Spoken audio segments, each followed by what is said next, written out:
Jnanatimirandhasya Jnananjana Shalakaya Chakshurunmilitam Yena Tasmai Shri Gurave Namaha. Everyone please say Hare Krishna, Krishna Krishna, Hare Hare, Hare Rama, Rama Rama, Hare Hare.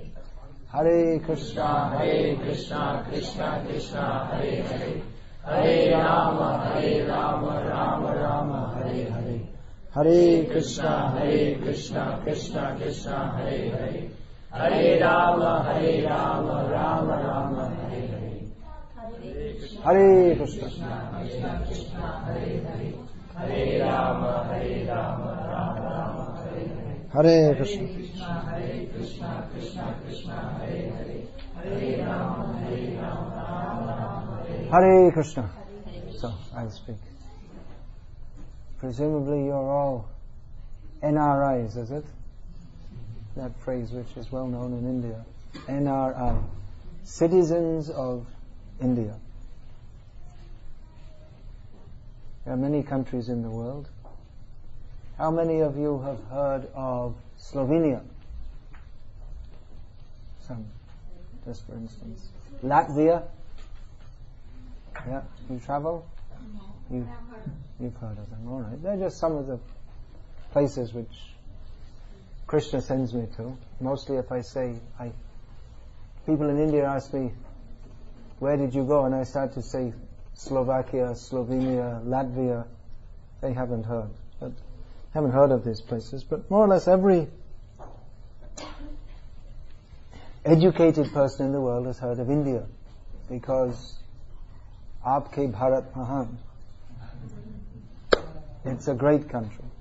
It's not a small country like Latvia, whose population is less than that of Baroda, maybe. Yeah? No, more than Baroda. Less than half of that of Ahmedabad. So India is a great country in size. Also, India has many achievements.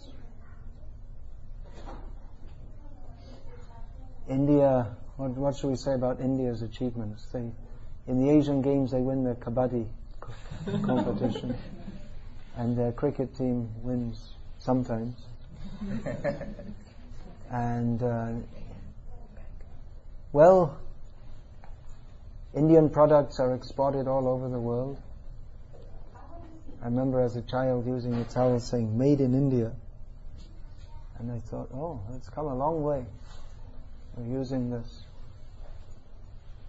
India is the home of some of the world's greatest rivers, especially Ganges or Ganga is famous.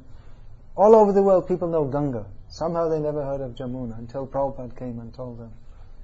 But Ganga or Ganges is very famous. But more or less throughout the world, India is considered a mystical or spiritual place. More than anything. And then, of course, people think of the poverty. People think of India as very hot. It's more or less a hot country. People think of poverty. And in more recent years, people think, just the general impression that people have all around the world is a place of violence and riots and communal disharmony. These are general impressions people around the world have of India, although most of the time, if you go, you won't see any communal disharmony. It's just occasionally it flares up. So India is a great country, no doubt. And in Shastra, which is actually the great glory of India, which most people in the world don't know, and most Indians themselves don't know nowadays, that the Shastra, Ved, Purana, Mahabharata, Ramayana, or the Shastra, the whole dharmic culture. This is the real glory of India. And in Shastra it's stated that India, or Bharat, in the language of Shastra, this word India is not found in Shastra. Bharat is described as the most important place in the universe. And there it's described how, in Shastra it's described how on all the different planets there are living beings. The modern theory, now they're very anxious to spend billions of dollars to go to Mars to find out if there is life there. But we have information from Shastra that Yasya Prabha Prabhavato Jagadanda Koti Kotish Visheshavasya Tahadi Vibhuti Bhinnam Tad Brahma Nishkalam Anantam Asheshru Anantaru Govindamadi Purusham Tamaham Vajami. That there are innumerable planets in this universe, and there are many other universes also. And each planet has its own specific atmosphere and characteristics.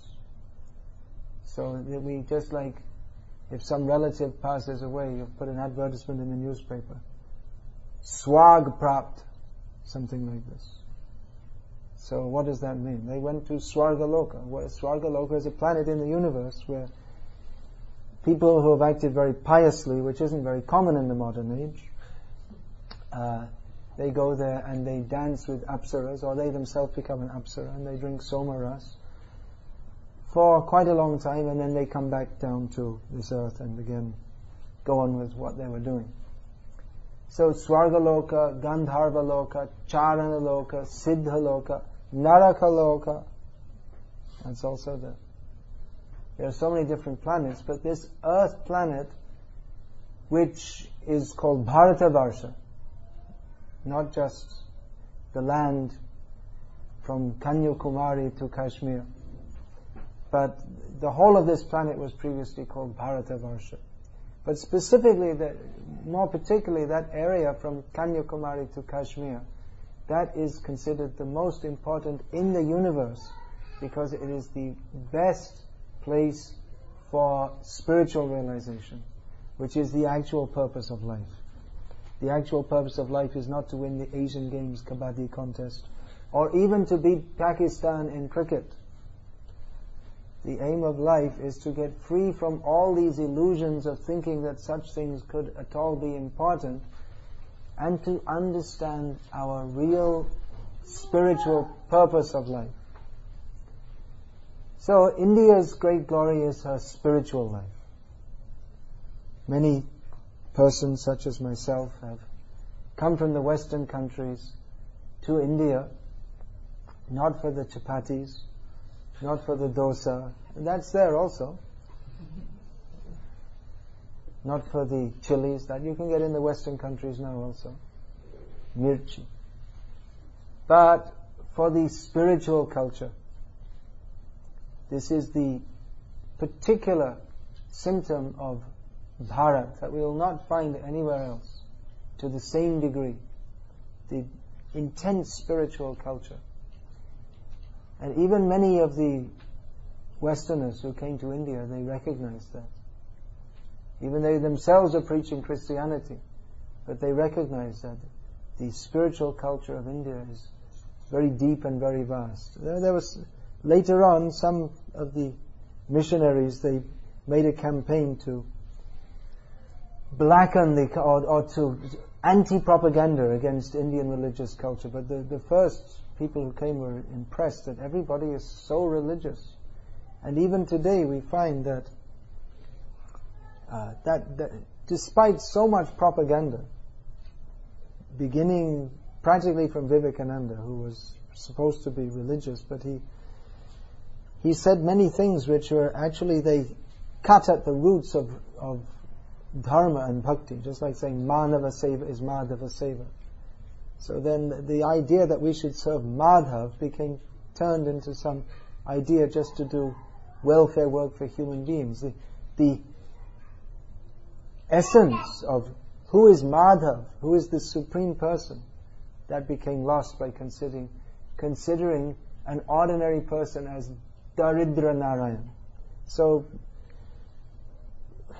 practically the undermining of Indian spiritual culture began very seriously with some supposed sadhus, and continued very strongly after the so-called independence of India. Many, or most people in India in the years prior to 1947 considered the independence struggle to be a dharmic endeavor, with the idea that India has to be freed from the British so that we can execute our dharma. How can we be dharmic with the British on top of us?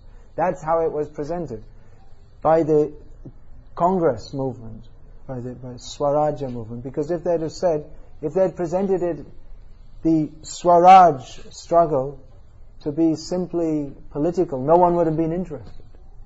Because they didn't care. And people were more interested. Anyway, the British are here, and after some time they'll go, and we'll go also, so better to execute dharma and prepare ourselves for the next life. That was the Indian way of thinking. People didn't care that much who was ruling them. Didn't make, because anyway they know life is temporary and we have to go on. We have to improve ourselves. We have to prepare ourselves for the next birth or for no rebirth.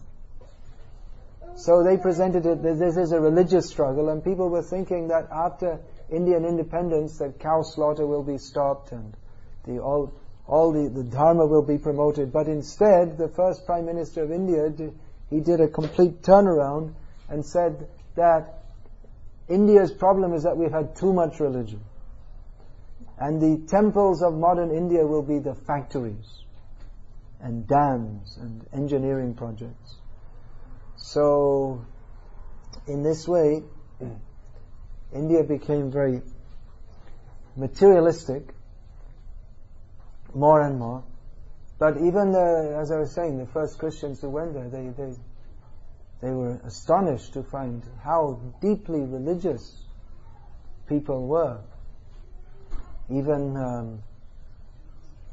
that must have been the end of the 19th century. One Christian missionary in a public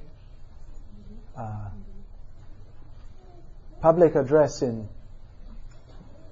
at Beedon Square in Calcutta, he said that the concept of tyag, of renunciation, is strongest in India. We won't find it in any other country in the world. There's so many people become sannyasis and vairagis and tyagis. He was impressed by that so many people, for the sake of developing higher consciousness, so many people, they leave their homes and live an extremely renounced life. So this, what we may call Hinduism, it is a great culture. We don't usually say Hinduism because it's not a very precise term. But if we say Hinduism, then there are so many concepts in it: karma, jnana, yoga, bhakti. But if we examine them all, we'll find what is the greatest gift of Bharatiya Sanskriti. What is the best thing of all? Is it Tyaga? Is it Punya? Is it Sanskrit language? Is it Tirtha Yatra? What is the best thing about Hinduism or Vedic Dharma? If we examine, we'll find that the best thing of all, in the best place of all, the best spiritual contribution, in the most spiritual place of all, is Prem Dharma, which is the mature fruit of bhakti. When we say bhakti, most people think that bhakti means you do a little puja and you pray, God give me more money. This is not bhakti. Bhakti means, yes, the mature fruit is prem. That means to give ourselves completely to God without any expectation of return. We say God, I was going to say Krishna, but then not everyone accepts Krishna as the supreme. But Krishna is supreme. One must be supreme. That one is Krishna. That is described in Shastra. That Krishna, he is supreme. Krishna is the supreme personality of Godhead. Purna Purushottam Bhagavan. We may consider, why is that? Then he must be the most powerful. Yes, but he is the most powerful, certainly. But he is the Supreme Personality of Godhead, because only he can reciprocate prema with all jivas in the most complete way. Others, Kali, Durga, even Lord Shiva, different devas, Chandra, Vayu, Indra, they're not known for prema. They can give some material benediction. But Krishna gives prema. He himself is the reservoir, premaspad. He's the reservoir of all transcendental love.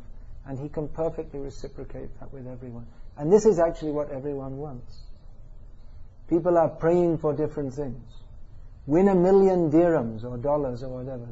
This advertisement is everywhere. What will you do with your million? What will you do? And people start to think and they start to become greedy. They're trying to increase our greed. This advertisement, what will you do with your million, is designed to extract money from us, not to give money to us. But it makes us greedy, and when we become greedy, then our intelligence becomes bewildered. So we can't think clearly. So, everything we're looking for money, happy family life, bigger TV, bigger dog, all these facilities we're looking for. Or when we become fed up of all these things, we looking for moksha. But actually, in everything that we do, we're looking for prema. Because there's no happiness. You get $1 million, will it make you happy? Even if you get moksha, there's no prema in moksha. Moksha means simply we become so fed up of material life that we want to get away from it all. Moksha is like going to sleep. That's all. Nothing good in it. Nothing good, nothing bad. Just negation. But in everything that we do, we're actually looking for prema. But there's no prema in this material world. Prema means with Krishna only. So Krishna comes to this material world and he calls us. Why are we wasting our time here?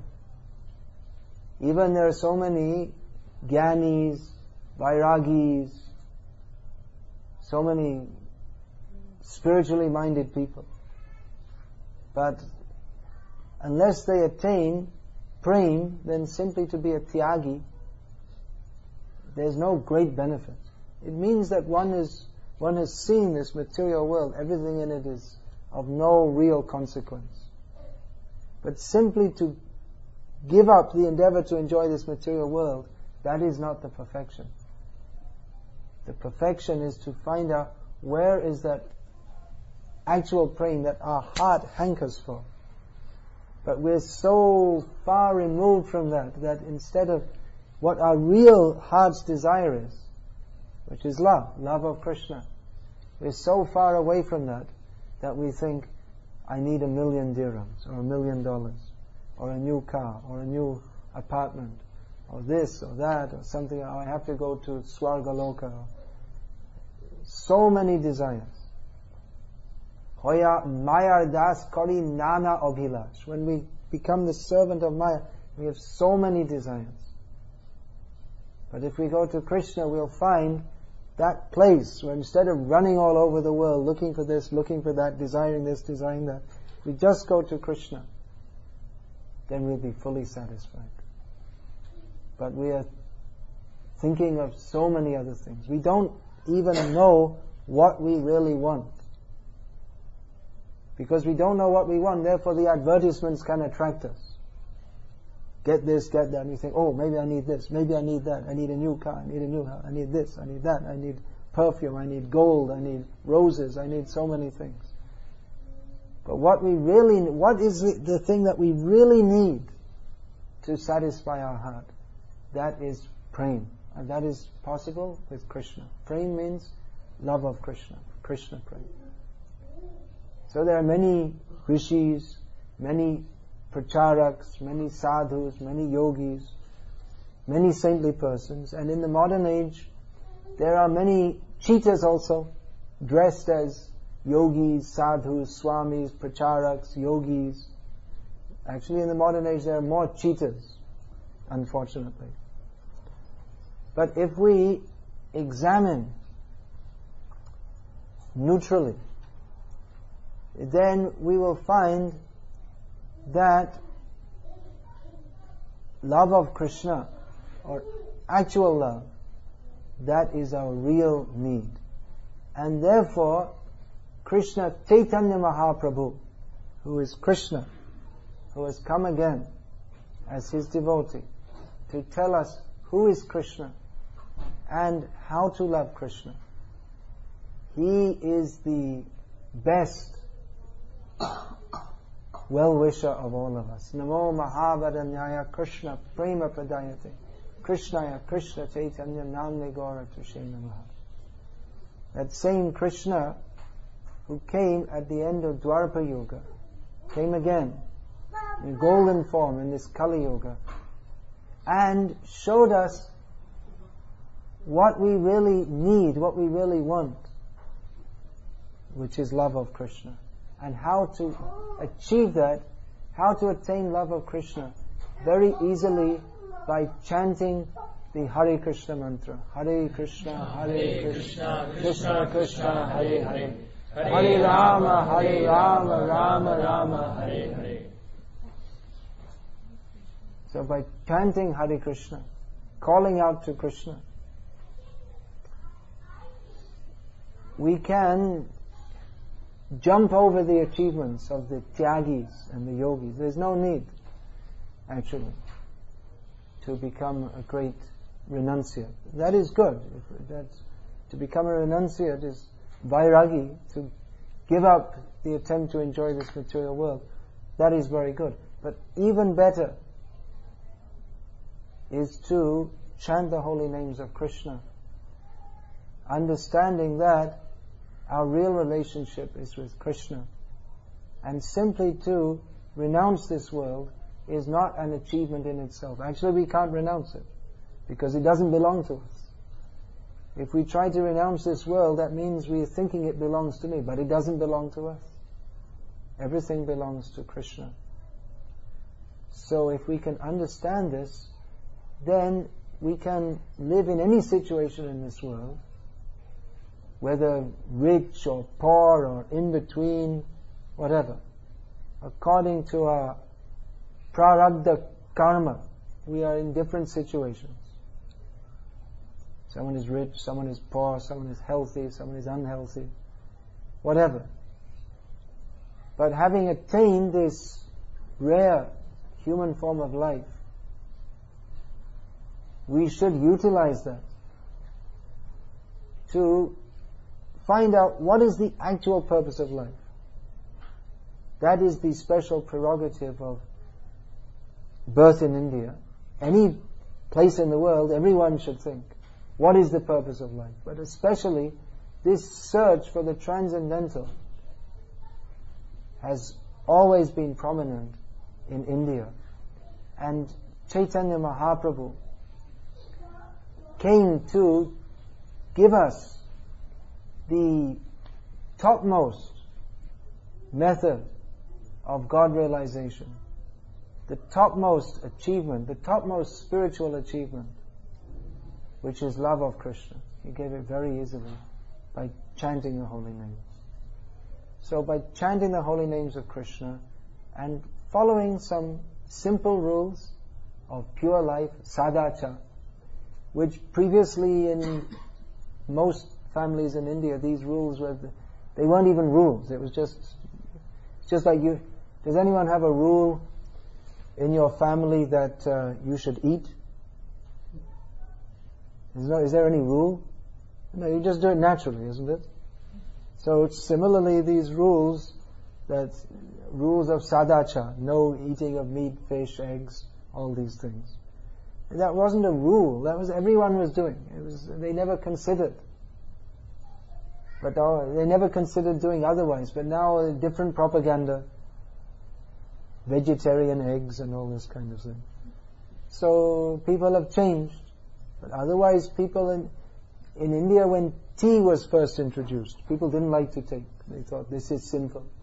We cannot take this. But then the propaganda came, it's actually very good for health. It's not in the slightest bit good for health. There's no benefit for health whatsoever. Hare Krishna. It's good for filling up someone's pocket with some money. That's all. So by propaganda, people became changed. And so many items of Indian culture have been changed by propaganda. One thing, if the old culture was there, you wouldn't all these ladies wouldn't be sitting like this. All men and ladies sitting together. There'd be a screen. Tick. You don't know what that used to be the system. Wouldn't be seen. When I first was in India, that was late 1970s. Many places I go, I wouldn't see any ladies. They wouldn't come on the street, and you go in the house and you just see the end of the sari. They'd be gone. So that culture has changed. So many things have changed.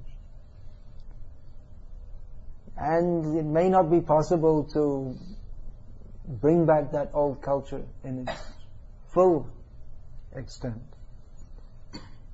But the essence of that culture, that Bharatiya Sanskriti, is meant for spiritual realization. So that spiritual realization is possible by the grace of Chaitanya Mahaprabhu. Spiritual realization, highest level, love of Krishna, that fully satisfies the heart.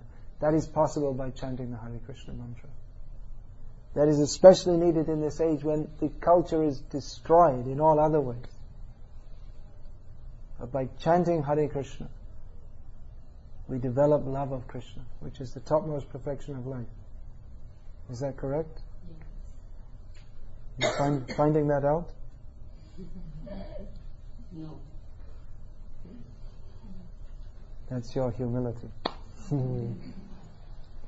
So, I was asked to leave some time for questions. I've given a very general introduction of why for our own benefit, why we should chant Hare Krishna and accept the gifts of Chaitanya Mahaprabhu that can fill up our empty hearts with love of Krishna. We may have full bank balance, but if our heart is empty, or if it's full of kam, krodh, lobh, moha, mada, matsarya, what is the use of having 1 million dirhams, $1 million?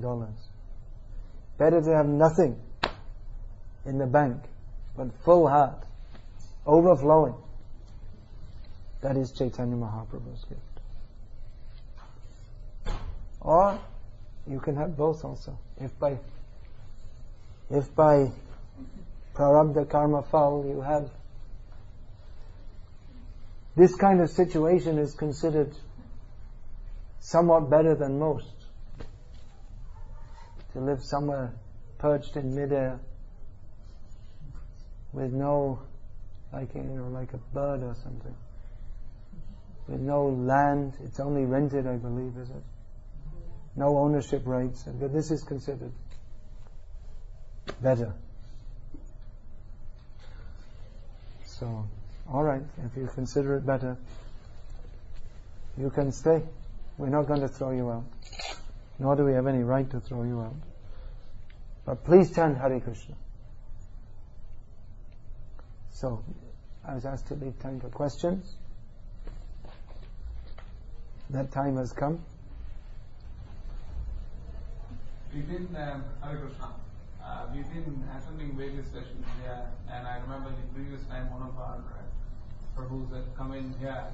We had a lot of questions, and so I requested Maharaj to give some amount of time for the question answer session. So I request whoever has any questions, queries with regard to what we have dealt before, or specifically with regard to what Maharaj has dealt with today, please pick it up.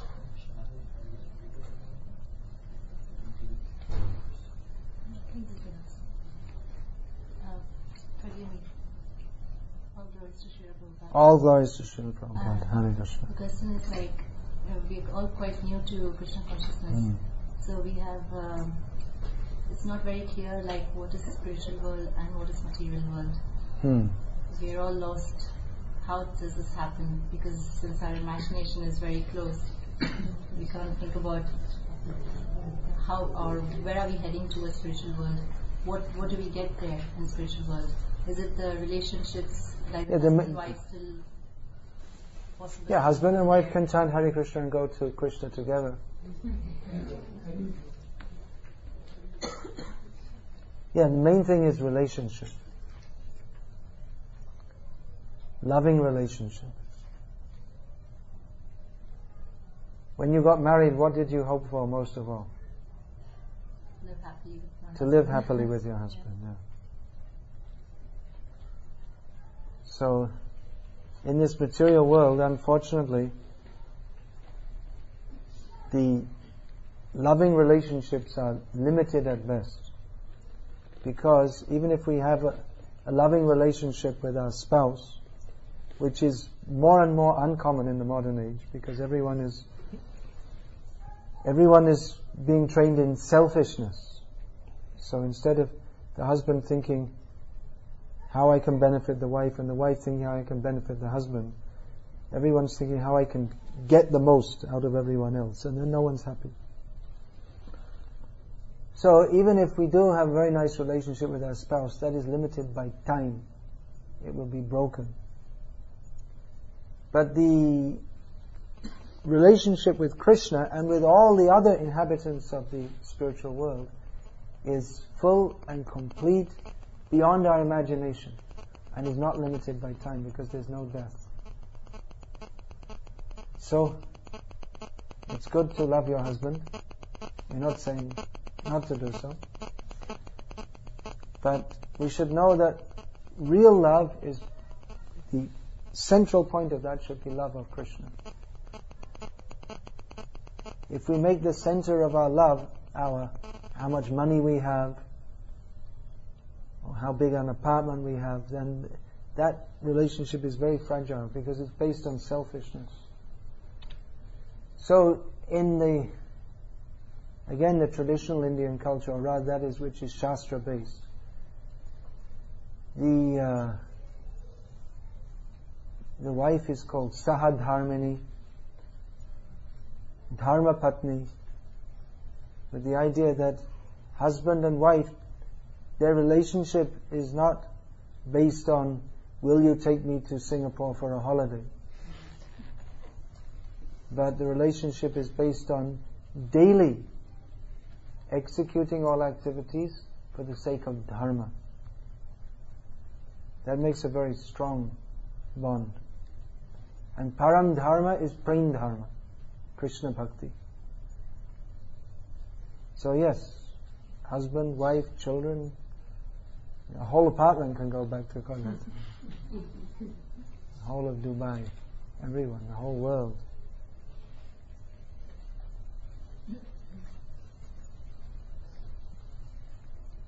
How important is Ekadashi during pregnancy? Observing Ekadashi. Don't fast fully. But you can take this anukalpa, means alternative foods. No grains, no beans. That means that there are different items, this, what's that called? Rajgir ki atta. There are so many different items. Yeah. But better not to fast fully. Take something. But how, in the Ekadashi there are a lot of different ways everybody suggests. They say that you can have green leaves, like coriander or... yeah, but I was just saying things like that, Rajgir ki atta. We can add into it, you're saying it's okay? That's quite solid.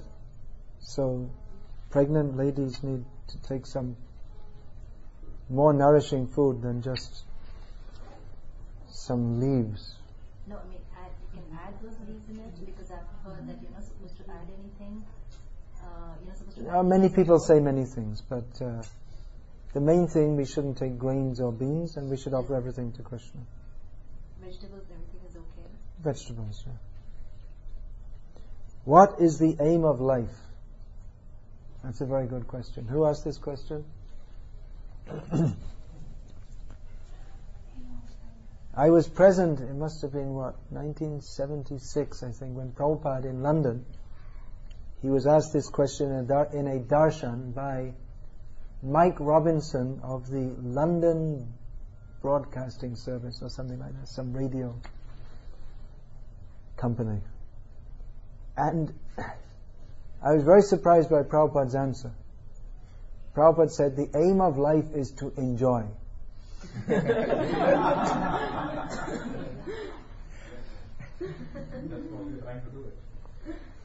But then Prabhupada went on to explain that everyone is looking for enjoyment, but in this material world, we are always frustrated.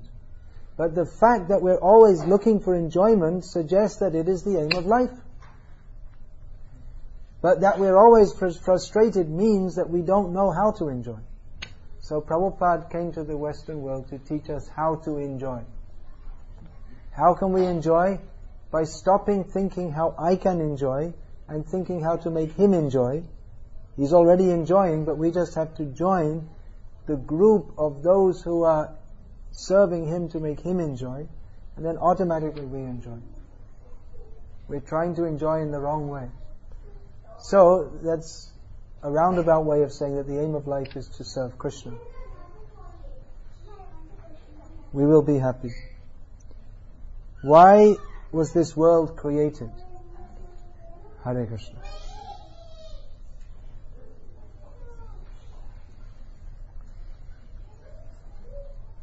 There must be a prison in Dubai, yeah? Isn't it? Somewhere in UAE. Is there one in every emirate? Is it? Abu Dhabi. Dubai. In every emirate there's a prison. So there's a prison in Dubai. Why? Seems like a silly question, but why? Alright, that's why this material world was created. Well, we are, actually, yeah. Because we're trying to enjoy separately from Krishna. Criminal means they're trying to enjoy by breaking the law. Isn't it? So that's us. We're trying to enjoy without thinking how we should serve Krishna. So that way we become a criminal. And we may think, well, I'm not a criminal. If we are well behaved, then we can say we are well behaved criminals. In the prison there are some well behaved criminals. But we have broken the law. We are not engaged in the service of Krishna. So this is why this material world was created. But prison is not, the real purpose of the prison is not so much punishment as reformation. If there is only one truth, why do we fail to know it? We fail to know the truth because we deny it. Just like in the prison, the criminal, it's a very common thing. The criminal, it's quite clear that he's a criminal, but he'll deny it. There's all evidence. It's absolutely clear that he's a criminal, but he'll deny it. So we are in denial. We don't want to recognize that we are not the controllers, we are not the enjoyers, we are not the masters, we are very tiny, and we are servants of the Supreme. But we don't recognize that. That's the truth. The truth is not so difficult to understand. There is this Supreme Person. He is to be served by all. He is the source of all love. He is truth. We are very tiny living beings. We're meant for serving Him. It's not a very difficult thing to understand it. But if we deny it, then we can never understand it. We can never we can never convince the criminal that he's wrong. Even if it's 100% clear. I mean, I've known many people. I've known some. Just recently I heard one of the most dishonest people I ever met in my life speak to a group of people and say, everyone knows I'm an extremely honest person. And everyone knows he's extremely dishonest. But he's convinced himself, against all evidence, that he's honest. So it's like that. It's easy to understand the truth. We just have to accept it, that's all. What does it say? How can chanting create or develop love for Krishna? Yeah, it's not creating love for Krishna, it develops, because Nitya Siddha Krishna Prem Shadha Kabunai Shravanadi Shuddha Chitte Kariye Udoy. That love of Krishna is within our heart or our consciousness. It is our natural consciousness. Chanting develops that. Because chanting the name of Krishna means to come directly in contact with Krishna. So that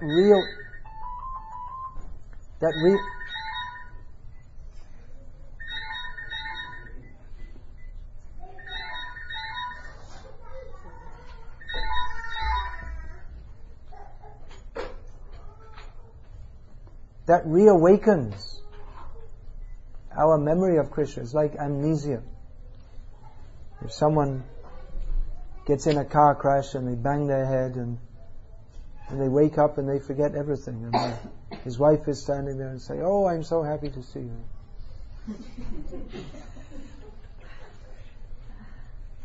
Can't remember anything.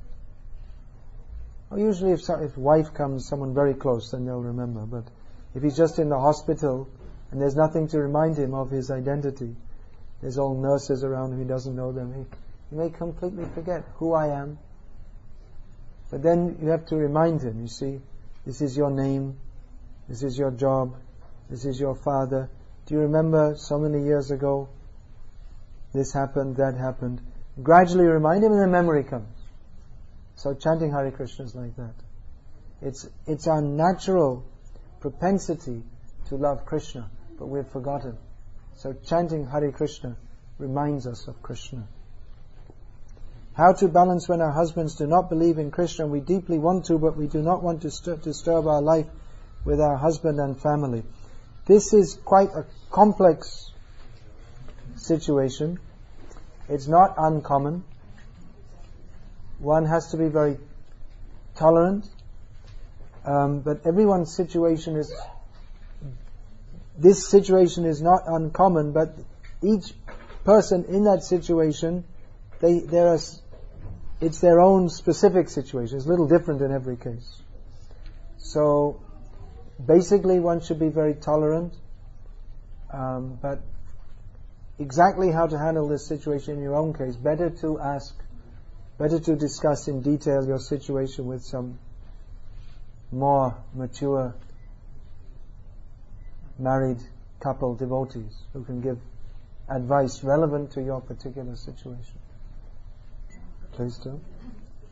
Why is the central focus on Krishna when there are... So you said that others may give material benefits, but if it's an avatar of Narayan, then why not? When we say so much as Krishna. When we say Krishna, that means Ram, Nrsimha, Varaha, Kurma, Vamana, all the different avatars. But Krishna is known as Purna Purushottam. He is the original form of Godhead, and Krishna manifests complete loving relationships more even than other avatars. Just like some people, out of ignorance, they criticize Krishna for having so many wives and girlfriends, but not understanding that this is not mundane, this is completely transcendental. That is it's not like in this material world if someone has many girlfriends out of mundane lust, but rather that is Krishna's manifestation of transcendental love, prem. So that he has many wives and apparent girlfriends means that he's open to accept any number of lovers, whereas Ram only accepts one. So this is not that Ram is less than Krishna in any material way, but rather that Krishna is the same Ram, but as Krishna, he opens up and expands the loving relationships unlimitedly with an unlimited number of devotees. That's why. Hare Krishna. Are we sad because of our own actions? We are sad, we are happy. Sukh and dukh come about due to our actions. When we know that something is unfair with us, should we leave it to God or speak for us?